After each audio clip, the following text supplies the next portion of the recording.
Hello আমার সাকিবিয়ান ভাইরা বোনেরা, চলে এলাম আরো একটা নতুন ভিডিও নিয়ে। এখন যে আপডেটটা তোমাদেরকে দেব, আমার মনে হয় না এর আগে কেউ তোমাদেরকে এই আপডেটটা দিতে পেরেছে।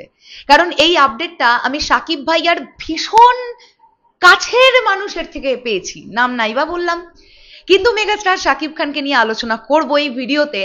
এবং আমি খুব হ্যাপি মেগাস্টার সাকিব খান যে এই ডিসিশনটা নিয়েছেন বা নিচ্ছেন। তোমাদের অনেকেরই মনে হচ্ছে কি সেই ডিসিশন। চলো একদম দেরি না করে ভিডিওটা শুরু করা যাক। তোমাদের সবার কাছে একটাই রিকোয়েস্ট, যদি আমাদের ভিডিওগুলো তোমাদের ভালো লেগে থাকে তাহলে প্লিজ আমাদের চ্যানেলটা সাবস্ক্রাইব করো। যারা ফেসবুক থেকে দেখছো প্লিজ ফলো করে দিও। আমরা 1,18,000-এর দোরগোড়ায় আছি একেবারে, তো আমরা এগিয়ে যেতে চাই এবং আমরা ইউটিউবে 500-এর অপেক্ষায় আছি এখন। আমি জানি সাকিবিয়ান ভাইদের বোনেদের ভালোবাসা বা আমাদের চ্যানেলের যারা দর্শক আছেন তাদের ভালোবাসা যদি পেতে থাকি আমরা এগিয়ে যেতে পারবো। মেগাস্টার সাকিব খান এই যে আমেরিকা থেকে ফিরলেন, আমি তোমাদের বলেছিলাম না যে মেগাস্টার সাকিব খান যখন নিজের সঙ্গে সময় কাটাবেন এমন কিছু ডিসিশন উনি নেবেন যেটা চলচ্চিত্র জগতের মোড় ঘুরিয়ে দেবে।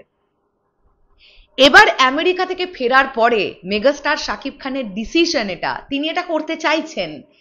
যেমন তিনি লার্জার দ্যান লাইফ ছবিতেও কাজ করবেন, ঠিক তেমনই তিনি গল্প নির্ভর সিনেমাতেও কাজ করতে চাইছেন। মানে যে সিনেমার মধ্যে অনেক তামঝাম থাকবে না, একটা সুন্দর গল্প, একটা সুন্দর নিটল প্রেজেন্টেশন, এবং যে সিনেমাটা দেখে দর্শক উপলব্ধি করতে পারবে, মানে আমি বলতে চাইছি দর্শকের হার্ট টাচ করবে। এবং এইখান থেকেই কিন্তু সোলজারকে ইয়েস করেছেন মেগাস্টার সাকিব খান। কারণ মেগাস্টার সাকিব খান যখন প্রথম সোলজারের গল্পটা শুনেছিলেন, মেগাস্টার সাকিব খানের হার্ট টাচ হয়েছিল গল্পটা শুনে। সেখান থেকেই কিন্তু মেগাস্টার সাকিব খান সবার আগে এই লটে সোলজারটাই করবেন বলে ডিসিশন নিয়েছেন। তোমরা খুব ভালোভাবে বলো না যে আজকে এই যে আপকামিং যে সিনেমাগুলো আসবে, অনেক ডিরেক্টরস, অনেক প্রডিউসার্স মেগাস্টার সাকিব খানের সঙ্গে মিটিং করছেন, অনেকেই অনেক ধরনের গল্প নিয়ে মেগাস্টার সাকিব খানের কাছে যাচ্ছেন। ধরে নাও 10টা গল্প মেগাস্টার সাকিব খান শুনলেন, তার মধ্যে 3টেকে উনি সিলেক্ট করবেন, বাকি 7টাকে উনি সরিয়ে দেবেন বা বলবেন ঠিক আছে চলো আমরা পরে করব, আমরা দেখছি। তার মানেই বুঝে নিতে হবে ওই 7টা গল্প কিন্তু মেগাস্টারের খুব একটা মনোভূত হয়নি। যে 3টেকে উনি সিলেক্ট করেছেন সেই 3টে গল্প মেগাস্টারের মনটাকে জয় করতে পেরেছে, যে কারণে তিনি 3টেকে ইয়েস করেছেন, 3টে গল্পকে।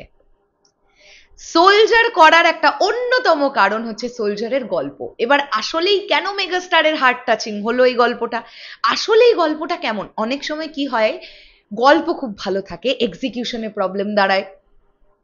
কারণ দেখো না, তোমরা আমার সঙ্গে একমত হবে নিশ্চয়ই, দরদের গল্পটা কি খুব খারাপ ছিল? সিনেমাটাকে বাদ দাও, ভিজুয়ালি কি দেখেছো বাদ দাও, গল্পটা কিন্তু ভালো ছিল, স্টোরিটা কিন্তু ভালো ছিল, কনসেপ্টটা ভালো ছিল, প্রেজেন্টেশনে প্রবলেম।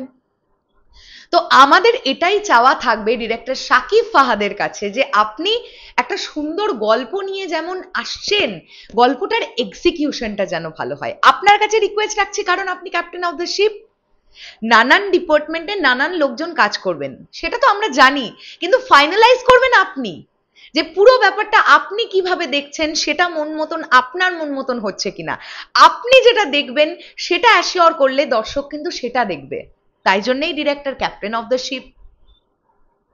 তো এই ডিসিশনটা মেগাস্টারের দারুণ হয়েছে যে তিনি লার্জার দ্যান লাইফ ছবির সঙ্গে সঙ্গে গল্প নির্ভর ছবিও করতে চাইছেন। ইনফ্যাক্ট মেগাস্টার সাকিব খান এখন এরকম গল্প খুঁজছেন যে গল্প নির্ভর, মানে কন্টেন্ট ড্রিভেন ফিল্ম তিনি করতে চাইছেন, যেখানে অনেক বেশি বিশাল তামঝাম এটা ওটা সেটা থাকবে না, গল্পটা এমন হবে দর্শক উঠতে পারবে না সিনেমা হলের চেয়ারটা থেকে।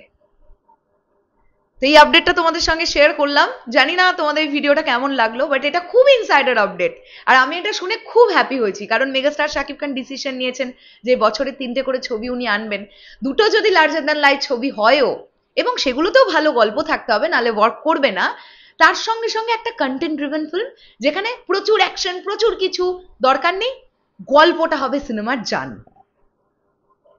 শেষ করলাম ভিডিওটা, আসছি আবার খুব শিগগিরই। তাহলে এখনের জন্য টাটা।